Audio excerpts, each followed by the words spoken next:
guys, welcome to the 8th house Siren Astrology. I am Siren. If you are new here, welcome. If you're not new here, welcome back. If you're new here and we haven't gotten to know each other yet, hi, I'm Siren. I'm an astrologer. I do readings. The links to book with me are in all of my social media bios, including Instagram, TikTok, Twitter. Oh, okay, yeah, that's it. Okay, y'all, so we just had that full moon in Pisces. How are we feeling? I assume we're feeling everything because it is Pisces, the sign of the sixth sense. The full moon in Pisces happened in my 8th house, so I was hoping to receive some intuitive messages, but that did not happen. Saturn is also in my 8th house, so you know, he tends to get in the way of things like that. But I hope you all got something from that full moon in Pisces, or even if you got nothing from the full moon in Pisces, that's okay too. Let's move on to this week's forecast.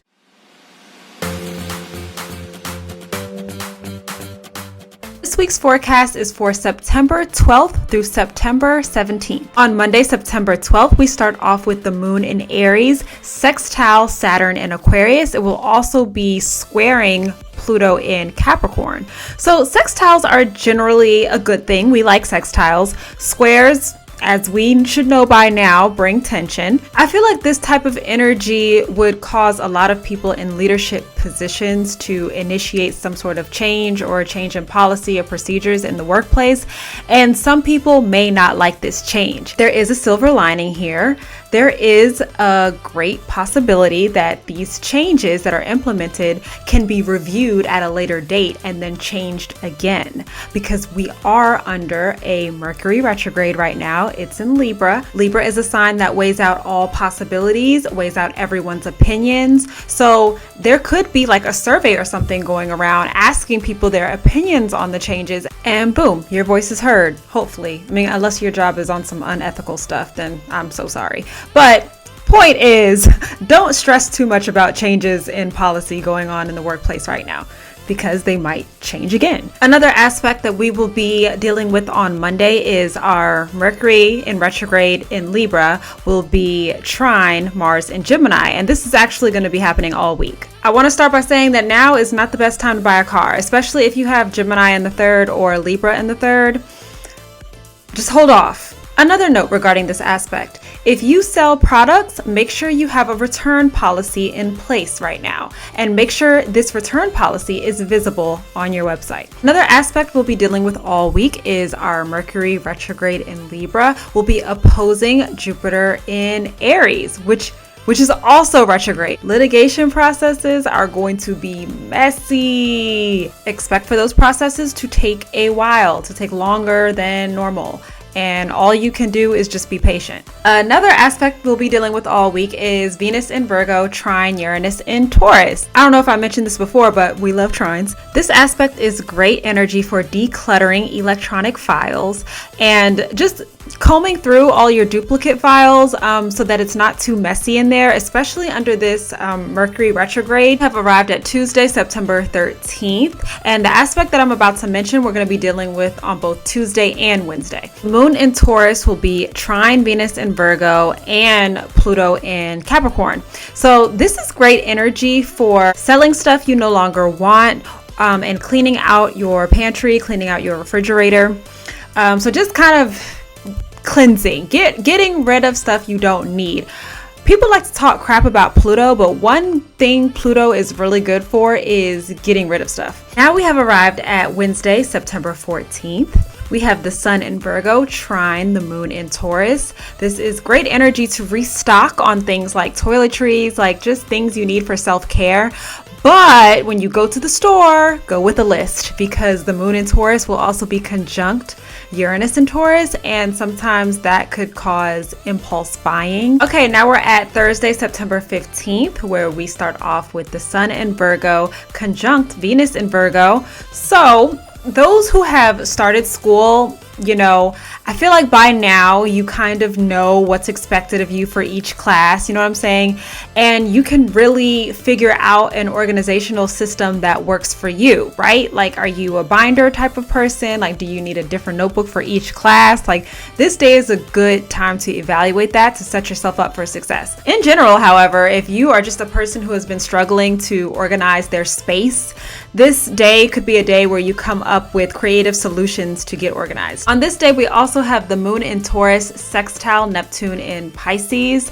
I would avoid big purchases this day because people are going to be more easily persuaded on this day. So people could persuade you to get something that you don't even need, or you might even persuade yourself to get something that you don't even need. We're actually going to be dealing with this energy Thursday, Friday, and Saturday, so I would avoid big purchases on all 3 of those days if you can help it. We have arrived at September 16th, Friday, September 16th, where we have the moon in Gemini trine Mercury retrograde in Libra. This is a great day for peer reviews, having people review your work, because they will actually want to do it on this day. A lot of times you'll send someone something and be like, hey, like, can you read over this for me?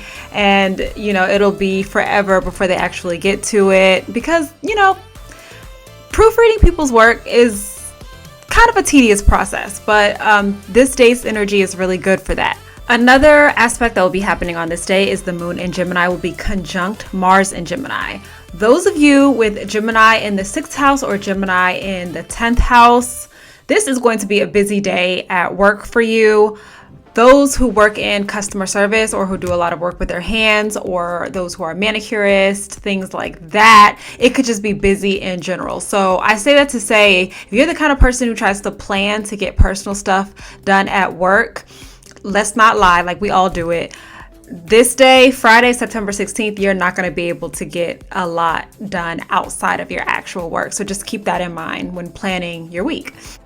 On this day, Friday, September 16th, Venus in Virgo also starts to oppose Neptune in Pisces. And I'm just going to give like a word of general advice. During this time, people are going to be more susceptible to end up investing their time and energy and emotions into people that they feel like they want to fix, especially those with their natal Venus in Virgo. Don't do it.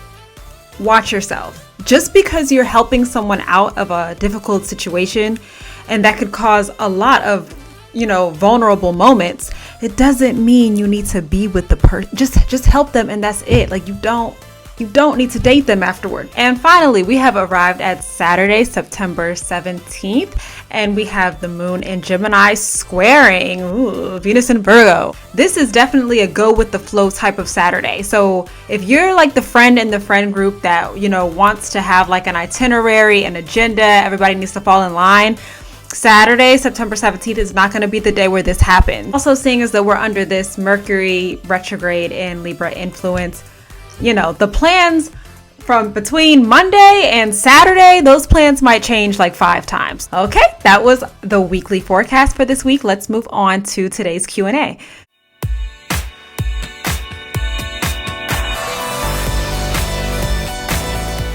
So today's question is basically asking why Venus in Gemini placements have such a bad rep. It's because Gemini is the sign of variety, right? Venus is the planet of love. When you mix love with variety, what do you get? Polygamy. No, but it's because Geminis, it is very hard to keep a Gemini's attention. I think getting their attention is actually pretty easy because they're interested in like everything, but keeping it, that's where the challenge comes in. I think a person who is dating Venus in Gemini has to understand that it's going to be a while before they want to settle down and, just you guys only focus on each other. They need time to explore first before that happens. But there's a lot of great things to say about Venus and Gemini. They're great conversationalists. They're always finding creative ways to love you, fun ways to love you. It's a very youthful love. It's not a stressful type of love or a stressful type of relationship. So I hope that answers your question. If you guys ever have any questions for me, you could just drop them in the comments. You can DM me on Instagram. You can use the Q&A feature on TikTok, and the question might end up on one of these videos. Okay, guys, that was today's video. I hope you enjoyed it. I hope you learned something. If you like this video, go ahead and give it a like. If you think you're gonna like this channel and you're not subscribed yet, go ahead and subscribe. And I'll see you next time. Bye.